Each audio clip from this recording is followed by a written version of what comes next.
నైతిక విలువలు యూఎస్‌సిఐఎస్ ఏం ప్రకటించిందంటే, నైతిక విలువలు లేకపోతే వీసా అనేది మంజూరు జెయ్యము. అంటే చట్టపరమైన అన్ని రూల్స్ ఉన్నా కూడా, మీకు గనక నైతిక విలువల్లో ఎక్కడన్నా కొంచెం లోపం గనిపించినా, మీ వీసాని మేము నిరభ్యంతరంగా రివోక్ చేసేస్తాము. అసలు మంజూరు గూడా జెయ్యము అని చెప్పి ఒక ప్రకటన జేసిందనమాట. సో, ఇంత స్ట్రిక్ట్‌గుంటారా వాళ్ళక్కడ ఎథిక్స్ గురించి, ఈ మేనర్స్ గురించి? అంటే అంటే నైతికల విలువల గురించి అంటే ఎడ్యుకేషన్‌లో చాలా సీరియస్‌గుంటారండి. See okay. మీరు ఏదైనా కానీ మీరు మర్డర్ చేసినా గానీ ఇక్కడ అంటే కొంచెం అటు ఇటుగా చూస్తారేమో కానీ వన్స్ యూ అంటే మీరు ఎగ్జామినేషన్‌లో గాని లేకపోతే స్కూల్‌లో ఉన్న టైంలో మీరు కాపీ కొట్టినా లేకపోతే మీరేదన్నా ప్లేజరిజం ఉన్నా గాని అంటే ప్లేజరిజం అంటే మీరు వేరే వాళ్ళ వర్క్‌ని మీరు అదే సేమ్ కాపీ చేసి మీ ఓన్ వర్డ్స్‌లో రాకపోతే అది అసలు మోరల్ టర్పిట్యూడ్ కింద కన్సిడర్ చేస్తారు. అసలు హ్మ్. నీకు నైతిక విలువలు లేదు. అసలు ఇటుకున్న లీస్ట్ ద ఇప్పుడు మాకు కూడా ఇప్పుడు బార్ ఎగ్జామినేషన్ రాసేటప్పుడు నాకు కాలేజ్ ఒక చిన్న సర్టిఫికేట్ ఇవ్వాలి. ఏంటంటే నేనెక్కడే గాని ఇలా కాపీ కొట్టి ఎగ్జామ్ రాయలేదు. లేకపోతే వేరే దాంట్లో నేను కాపీ కొట్టి నేను ప్రాజెక్ట్స్ చేయలేదు అని చెప్తేనే వాడు మనకు బార్ సర్టిఫికేట్ ఇస్తాడు. లేకపోతే హ్మ్. అసలివ్వడు. అంత సీరియస్‌గా ఉంటది.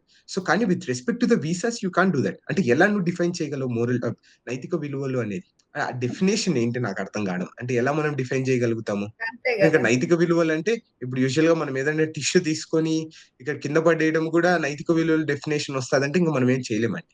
ట్రూ. ట్రూ. అంటే ఇది ఎంత మెంటల్ ప్రెషర్ వస్తదో కూడా ఒకసారి మనం అర్థం చేసుకోవాలి. అండ్ అట్లనే ఈ సందర్భంగా నేను ఇమిగ్రేషన్ ఫర్మ్‌లో వర్క్ చేస్తున్నా కాబట్టి చాలా మంది మన ఇండియన్సే కాల్ చేసి మాకిట్లా ఏదైనా ట్రబుల్ ఇస్తున్నారు. అది ఇది అని మాకు కాల్ చేస్తున్నారు. ఈ అంటే లీగల్ ఇష్యూస్ మీద కానీ లేకపోతే దే నీడ్ సమ్ గైడెన్స్ కానీ నేను చాలా సందర్భాల్లో నేను కూడా అక్కడ కాల్‌లో ఉండడం జరిగింది. ఇక్కడ ఒక చిన్న సజెషన్ ఇస్తున్నాను. అంటే ఈవెన్ ఫర్ ద పేరెంట్స్ కానీ, వాళ్ళు ఇక్కడున్న స్టూడెంట్స్ వీడియో చూసే వాళ్ళందరూ స్టూడెంట్స్ ఎప్పుడైనా గాని మీరు అటార్నీతో మాట్లాడేటప్పుడు, లేకపోతే అటార్నీ ఆఫీస్‌తో మాట్లాడేటప్పుడు వాళ్ళని రెస్పెక్ట్‌ఫుల్‌గా వాళ్ళని పిలిస్తే చాలా బెటర్‌గా ఉంటది. ఇప్పుడు అంటే అటార్నీ లైక్ అటార్నీ పేరు అటార్నీ సంగీత గాని, లేకపోతే అటార్నీ గోపాల్ గాని, అటార్నీ సో అండ్ సో గాని, అటార్నీ సాయి అని కానీ, లేకపోతే హ్మ్. మీకు సార్ అని పిలుస్తానంటే సార్ అని పిలవండి. లేకపోతే అట్‌లీస్ట్ మీకది నాకొస్తే మా ఆత్మాభిమానం దెబ్బతింటది సార్ అని పిలవస్తే అనుకుంటే, అట్‌లీస్ట్ మిస్టర్ అని పేరు పెట్టండి. At least okay. మిస్ సంగీత అని, లేకపోతే మిస్టర్ సాయి శ్రీనివాస్ రెడ్డి. ఇలా పిలవడం వల్ల వాళ్ళకి గౌరవం ఇచ్చినట్టుంటది. వాళ్ళు చదివిన చదువుకి కానీ, వాళ్ళు చేస్తున్న పనికి కానీ, we are in the profession. ఆ నోబుల్ ప్రొఫెషన్‌లో ఉన్నాం. We work for the society. See అవును. Money comes first. మనీ మీ అందరికి తెలిసిందే. తప్పకుండా ప్రతి వ్యక్తి క్యాపిటలిస్ట్ ఎకానమీలో ఉన్న తర్వాత తప్పకుండా డబ్బుల కోసమే వర్క్ చేస్తారు. There are limited people who works for the philanthropist. అది డిఫరెంట్ కన్సెప్ట్. అందరూ మీరు లోన్‌లు పెట్టుకున్నట్టు మేము లోన్‌లు పెట్టుకుంటారు. అందరూ లోన్‌లు పెట్టుకొని వచ్చి చదువుకోండి. ఇక్కడ ఎవరికైనా గాని ఆత్మాభిమానం లేకపోతే రెస్పెక్ట్ అనేది చాలా ఇంపార్టెంట్. మీరు అట్లాంటి వ్యక్తికి కాల్ చేసినప్పుడు తప్పకుండా రెస్పెక్ట్‌ఫుల్‌గా మాట్లాడితే మీకు చాలా రెస్పెక్ట్‌ఫుల్‌గానే వాళ్ళు కూడా ఆన్సర్స్ ఇస్తారు. మిమ్మల్ని ఓన్ చేసుకొని మిమ్మల్ని తప్పకుండా ఆన్సర్ చేస్తారు. ఐ అంటే హావ్ ఎ మన సీఎం వాళ్ళెలా లిటరల్లీ అంటే ఇంక మన వాళ్ళే గదా!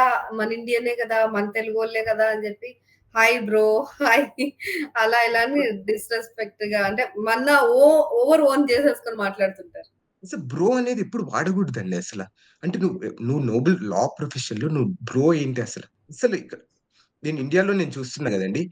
ఇండియాలో it's not mandatory to call the sir గాని, ఏదైనా గాని. ఇక ఔట్ ఆఫ్ ద రెస్పెక్ట్ పిలుస్తారు. అవును. ఎవరైనా కానీ, పెద్దోళ్ళైనా రాని. ఒక్కసారి నువ్వు ఆఫీస్‌కొచ్చిన తర్వాత లేకపోతే కోర్ట్‌లో ఉన్నంత వరకు ఆ మినిమమ్ కర్టెసీ అని ఉంటది. సర్ అని పిలుస్తారు. మాక్సిమం. ఇక్కడ సర్ అంటే ఇక్కడ టైటిల్.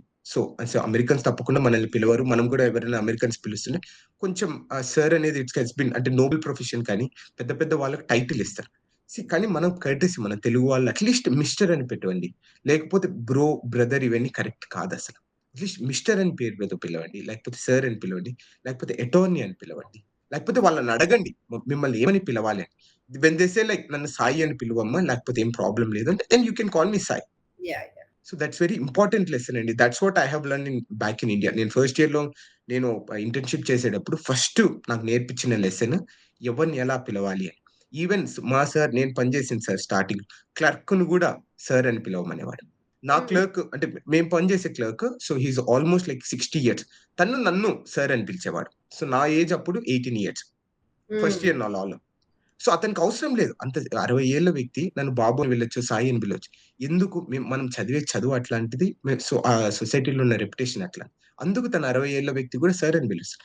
మనం కూడా తిరిగి గౌరవంగా మనం కూడా సార్ అని పిలుస్తున్నాం వాళ్ళని. ఎగ్జాక్ట్‌లీ. సో, ఆ రెస్పెక్ట్ అనేది మెయింటైన్ చేయాలి ఖచ్చితంగా. రైట్ సీ అండి. వన్ మోర్ థింగ్ అండి. ఇక్కడ సోషల్ మీడియా వెట్టింగ్ ఇవన్నీ అంటున్నారు గదా! మనవోళ్ళు చాలా స్ట్రీట్ స్మార్ట్ అండి. ఎవరైనా కానీ ఒకసారి అమెరికాకొస్తున్నారంటే వాళ్ళు ఎన్ని జాగ్రత్తలు తీసుకుంటారో గూడా ఒకసారి మీరు అర్థం చేసుకోండి.